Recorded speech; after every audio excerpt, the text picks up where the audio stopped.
Welcome to the Press Pass. I'm Sam Pfeiffer. And I'm Josh Molinex. We have a full show for you today, including highlights from homecoming to an in-studio interview with former men's soccer star turned assistant coach David Goldsmith. It was a busy week in Butler sports, and we are here to get you caught up on all the action. For this week's highlights of the week, we'll be looking at the football team as they took a big homecoming win to help improve their record in conference play. Senior Will Marty scrambles out of the pocket before he connects with Stephen Dennis on an 11-yard pass to put the Dogs up 7-0 in the first quarter. Later in the game, it was the Bulldogs' defense coming up huge on 2 plays in the fourth when redshirt freshman Mickey Kane got a big sack on the Eagles' quarterback for a big loss.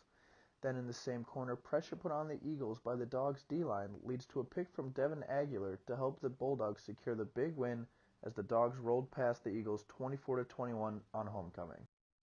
The women's soccer team moved to 9-3 on the season and 3-0 in Big East play after a win against Providence. In this week's Game of the Week analysis, let's take a look at how the Butler Bulldogs were able to secure that 1-0 victory over the Friars.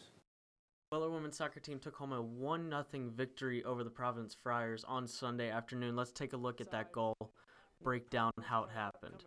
So first you'll see Morgan Klusterman cross the ball over to Hallie Stelbaski, forcing the Providence defense to switch fields. Stelbaski's going to make a move past her defender, breaking down the box even more. A deflection right to Elena Gutlove, puts a ball on the back post. Ball is up in the air. Madison Toth is able to slip in unmarked to get a foot on it. All of that starts because Providence's defense has to switch fields multiple times. They forget to mark up everybody in the box. Toth able to slip in and get a foot on the ball and put it in the back of the net. We'll take a look at it one more time. As you'll see, the Providence Friars having to back up. Madison Toth right in the middle of your screen, able to slip in unmarked, get a foot on it. Bulldogs go up 1-0, hold on to that lead, and take the 1-0 victory. This has been your Press Pass Game of the Week analysis.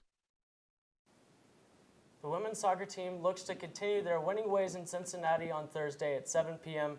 as they take on Xavier in another Big East contest.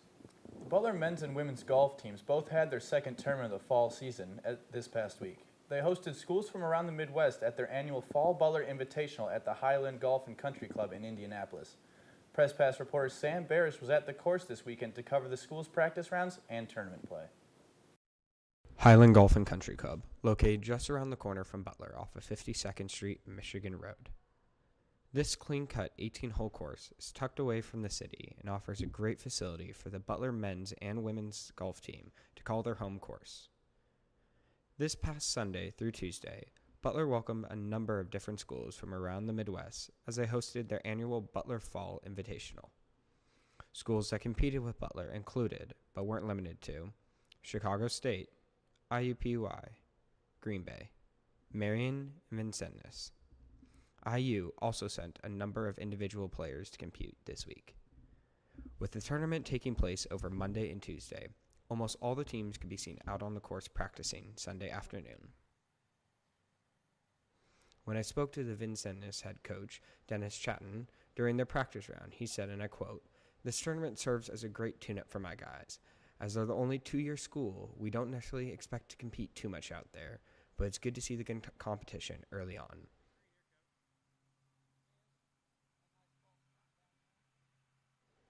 Following the practice round Sunday afternoon, Butler hosted a dinner for all the Bulldog players and their families to kick off the season and introduce the team before they teed off for their first home tournament of the season. The seniors on both the men's and women's teams shared their thoughts on the upcoming season as they reflected on being a Bulldog. This is a really different year for me. I played the last 3 years with pretty much the same top 5 traveling people, and so this year was incredibly different, graduating 3 seniors last year, and me being the lone senior this year. Coach, you've been awesome. I know I haven't played the best, but I'm hoping this tournament's going to change it around. I hope all. What? I think you won this from one time. Yeah, that was a long time ago. My teammates, you guys have been great all 4 years. With Zach and Gary being senior at home stretch, hopefully we can put together a nice tournament here. So that really looking forward to that and the rest of the season. So again. The men finished first in their tournament, led by a final round score of 1 under by Logan Savins, and the women won their tournament as well, with Lauren Tibbetts finishing first overall with a score of 1 over. That's it here at Highland Golf and Country Club. I'm Sam Barish, Press Pass reporter. Back to you, Josh and Sam. Welcome back to the studio. It's time for Dog Talk, a weekly segment where we examine 3 storylines surrounding sports, looking beneath the headlines to understand what's really going on. All right, let's start off by taking a look at the volleyball team. They've recently started Big East play and are currently 2-2 in conference play with the game later tonight against DePaul. What's the difference between the 23-8 team last season versus the 5-11 team this season? Jacob, I'll start with you. For me, the key difference is Anna Logan. Anna Logan's redshirting this season because of a back injury that really limited her last season. Despite that injury, still was a dominant force both offensively and defensively on the team. Averaged a double-double, which is incredible to do in volleyball. And I just think missing that offensive and defensive cornerstone has really set the team back, and no one else has really stepped up to fill those shoes. Yeah, I agree with you, Jacob. The loss of Logan really has taken a toll on the volleyball team this year, but also a big change this year for the volleyball team is a change at libero position. Freshman Elizabeth LeBeau has taken over this season, given she does lead the team with 197 digs, but also the past few years, senior Taylor Takade, who's still on the team, has been at the position. So you got to wonder if this freshman's feeling a little more pressure being in the libero position, having that flexibility to sub in and out throughout the game. But also then again, at the same time, you got to think Coach Clark is probably thinking, Taylor's still here. We got to give that freshman some reps with the senior kind of looking over her shoulder, maybe to give her a hand there. I agree. Let's transition from the court to the field and talk about the women's soccer team. We had co-head coach Rob Allman on the show last week, and he said something that really stood out to me. The team doesn't have any captains despite the veteran leadership of Paige Monahan and Madison Toth. What do you guys make of this? Sam, let's start with you.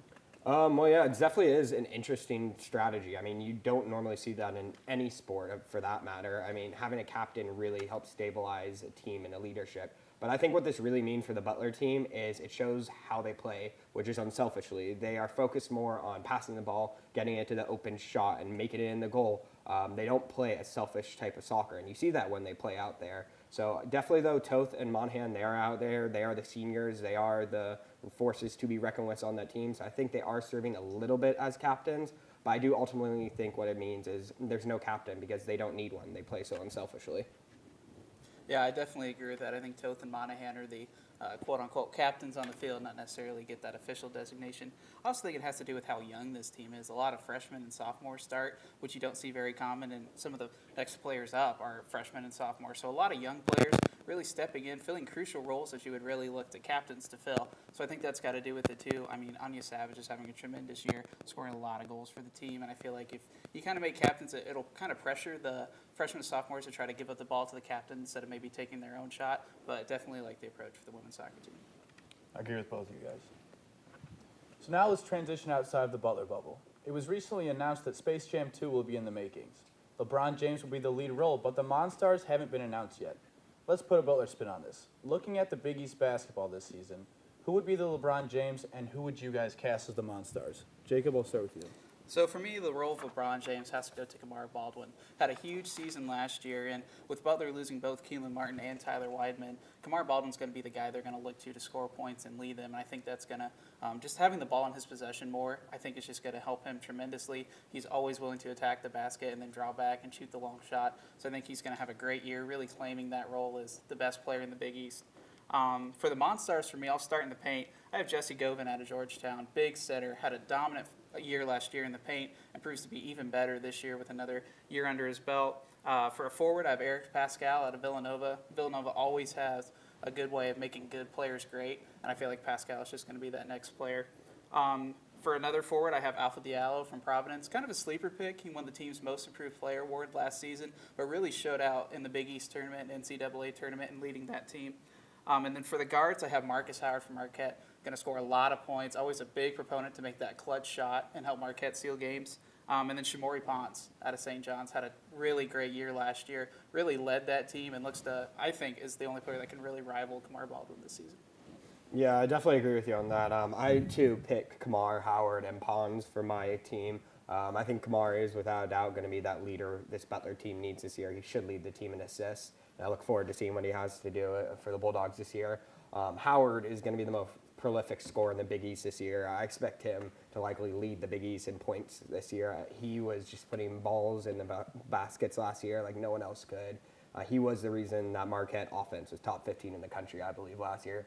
And then Pons, if Kamar isn't, I think Shamori Pons is likely the best player in the Big East this year. As a freshman, he was having time of possession alone for like over 30% of the time for St. John's, and he is the focal point of that offense.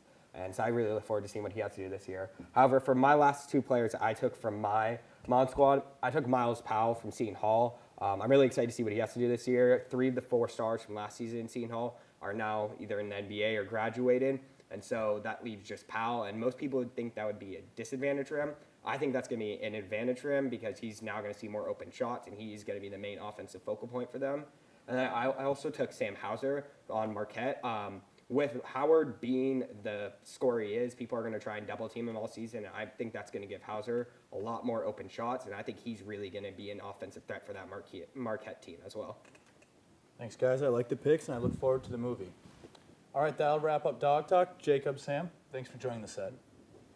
Press Pass reporters Josh Doring and Josh Molnex played 20 questions with athletes around campus. Let's take a look at some of their Q&As.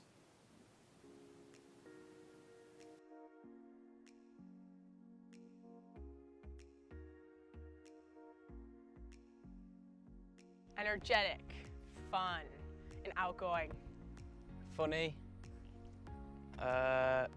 athletic, and laid back.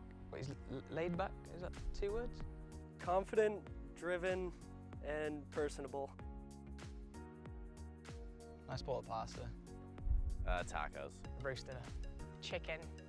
I'm a big fan of tuna. Eat a lot of tuna. I like to play guitar. I really like math. Ooh, I'm one of 84 great-grandchildren. My favorite animal is a shark. I got 3 stitches when I was younger because I ran into a pole pretty much. Definitely telekinesis. I'd want to be picking up things from across the room. I'd want everything in slow motion so I could see what was happening before it happened, do you know what I mean? I don't know, be fast, and I'd use it in track. Water bending. I love water bending. I think that's sweet, like Avatar. Teleportation, because I love to travel the world, so save a lot of money. To be able to time travel, and I think I'd use that to just go and talk to people that I wouldn't have a chance to talk to that have died. Dogs. Dogs. Dogs. Dogs. Dogs. Dogs. Neither, I hate animals, so yeah. Sam, that might be the first time I've ever heard somebody say that their favorite food is tuna. I agree with you there, Josh. You know the saying, fish are friends, not food. Now it's time for our coaches segment. David Goldsmith is a graduate assistant with the men's soccer team. But before that, the British native helped the Bulldogs reach the 2016 Big East Championship as a senior and was named the tournament's most outstanding offensive player. After graduating, Goldsmith didn't have to go far because he was signed by the Indy 11 where he played for a year. Now joining us in the studio is David Goldsmith with Press Pass reporter Dana Lee. Dana? Thanks, Sam. David, thanks so much for being here. Thanks for having me. We were talking earlier, and you mentioned the last time you were in our studio was about 4 years ago. Quite a lot has changed since then. Yeah, it's been a while. I graduated in 2017, majored in human movement health science education. My last playing year was the fall of 2016, and we managed to win a Big East championship, which was a great way for me to go out. I have some great memories of that.